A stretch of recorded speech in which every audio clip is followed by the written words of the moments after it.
In 1937, the U.S. Army Air Corps published a specification requesting new designs for a high-speed interceptor with performance goals that were just unheard of at the time. The Lockheed Corporation was trying to break in a fighter design and did an internal study between a variety of unorthodox proposals. This was one of legendary engineer Kelly Johnson's first major projects, and after a lot of consideration, Lockheed finalized on a twin-engine fighter using 2 tail booms and a central pod holding the pilot and weapons. One of the more innovative features of the plane was the use of turbo superchargers, which we usually just call superchargers these days, to dramatically improve the performance of the engines, especially up at higher altitudes.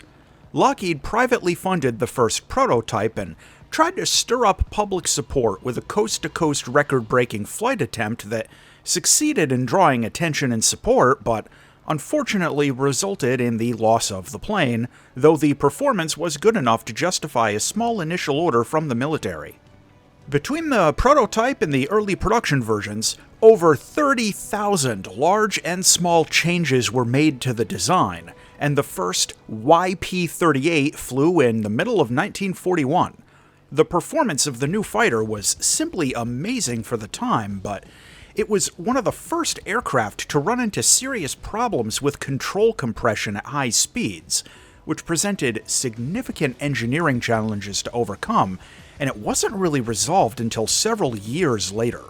The P-38 proved highly effective and even got the US military's first air-to-air kill against the Germans when it shot down an FW-200 over the Atlantic in mid-1942. Entire books have been written about the service history of this plane, but in short, it was critical to the American war effort in the Pacific, with America's top theater aces getting at least some of their kills with the plane, and it was even used in the well-known mission to shoot down Admiral Yamamoto, a mission that likely played a significant role in changing the course of the Pacific War. Just over 10,000 P-38s were built, and it flew into the 1950s and 60s with some smaller air forces. What we get in War Thunder is the P-38G1, an interceptor and rank 2 of the American tech tree at battle rating 3.3. This plane has no advanced systems, and its primary armament is a cluster of guns centered right in the nose. It gets a 20mm cannon with 150 rounds of ammo, and 4 12.7mm machine guns with 500 rounds each. The plane gets the usual selection of ammo belts for both of its gun types. For air combat, I usually prefer the Air Targets belt for the 20mm and the Universal belt for the machine guns. For loadouts, the P-38G can take a couple of rocket launchers mounted up under the side of the nose. The M8 rockets themselves have a small, high-explosive warhead and fairly light armor penetration. Notably, the tube launchers do not fall off the plane after you fire all of the rockets. With its flight performance, the P-38 delivers. In short, it's got really strong engine power. Thanks to those superchargers, the acceleration is good, the rate of climb is excellent, and the top speed is high for this BR bracket. In general, it's just a fast plane, but that can also be a double-edged sword. In dives, even without a lot of throttle, it builds up speed very quickly, but it doesn't get dive brakes, which is a problem because, in addition to all of that, this plane suffers really bad control compression if you get it up above around 550 kilometers an hour. If you can't turn this thing up near its maximum speed, that's why. You just have to slow down a little bit. That brings us to its agility, and there are some pros and cons to consider here as well. On the upside, the plane has reasonably good energy retention at most speeds, and if you're above 400 kilometers an hour or so, you can get fairly good turn performance out of it at most altitudes. Its rate of roll is pretty average for this BR, but the overall agility and dogfight performance is going to feel pretty strange. It flies like a pretty average single-engine fighter in a dogfight, and it's much better than other twin-engined aircraft, but some of the more dedicated turn fighters like Yaks and Spitfires won't have any problem dealing with the P-38 unless the pilot screws up or you catch them in a very low energy state. The last thing to mention is that the plane tends to be really temperamental with how it receives damage. In the clip you're watching now, I was able to survive for over 2 minutes missing a wing, and I even got a kill along with a bunch of assists and other hits flying along in a straight line, relying on opposite aileron and rudder input to stay level. It took them a while to finish shooting me down, and I still finished the match with an ace, even missing a wing. Now even still, the engine cooling system is spread out all over the plane, and sometimes even light machine gun hits can cripple your flight performance. Honestly, it's kinda weird. It survives damage sometimes that ought to bring it down, but other times a stray shot puts the whole plane on fire after about 10 seconds. Taking this plane into Air RB, you get an interceptor spawn, which is a huge advantage for a plane like this that already has good flight performance.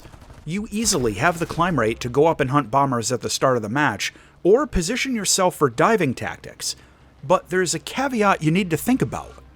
Are you alone? I had the experience somewhat often in preparing this review of outclimbing everyone else on my team, or just being the only one who even tried to go up, only to find that 3 to 5 players on the enemy team were generally able to match my climb and all focused me since I was the only one on my team who went up. It's kind of a result of the nation balance and matchmakers at this BR. So you might get stuck with a choice between being on the bad end of a high altitude dogpile or sacrificing some of your altitude advantage to hopefully avoid getting focus fired. Just something to take a look at during the opening phase of a match and adjust your plan accordingly. Speaking generally, your most effective tactics are going to be high-altitude bomber interception or boom and zoom flying that allows you to make a high-speed attack pass without engaging in a twisting dogfight. Go in, take your shot, and hit or miss, carry through. If you do engage in a turn fight, try to keep an exit strategy in mind, since a lot of the planes you face can still outmaneuver the P-38. Now, if some bomber or another twin-engine fighter tries to do rolling scissors or some nonsense to, limit your time on target while their gun turrets pick you off, those will generally be safe to turn fight with, of course, but just keep your situational awareness up and watch out for third-party nonsense. The ballistics on the guns and the cannon are different, and I generally recommend trying to use shorter range bursts whenever possible in order to concentrate as much firepower as you can at a single point of impact. Now, in terms of ground attack, you can pop lighter and even some medium ground vehicles with the appropriate ammo belts, and the external rocket launchers add a little extra spice to the chili. But just keep in mind that even on a direct hit, some heavier tanks or casemate SPGs can just soak the rockets, and I'm going to show you a clip of that right now. Visually, the P-38 has always been one of my favorite props, and I really love unusual planes like this. You only get one paint job for it, the flat US Army Air Corps look, but that makes it pretty easy to decorate if you want to throw decals on it or whatever. Landing is pretty easy for a prop fighter as it gets a tricycle landing gear and has zero risk of nose over on landing.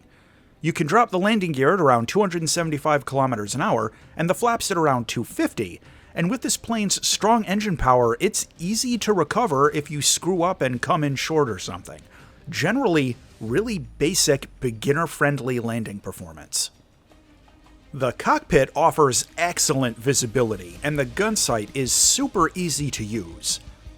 But this is an old cockpit from the early days of War Thunder, and all of the internals are drawn on rather than modeled. Still, if you keep your eyes outside, things look great, and this plane is generally pretty easy to fly with the VR headset. To close out on the P-38G1. This plane has excellent engine performance. It's got all of its firepower clustered right in the nose. It gets an air spawn in RB, and it can take some unguided rockets. However, sometimes light damage can cause big problems, and you're reliant on your team balance to avoid high-altitude dogpiles. The final verdict on the P-38G is that this plane is incredibly effective at what it does, and if you can get the feel for the ballistics on its guns, it isn't too hard to get high-scoring matches. When used carefully at high and medium altitudes, this plane can dominate positioning tactics, if you have the patience. As always, thanks for watching, and if you enjoyed this video, check out this other one.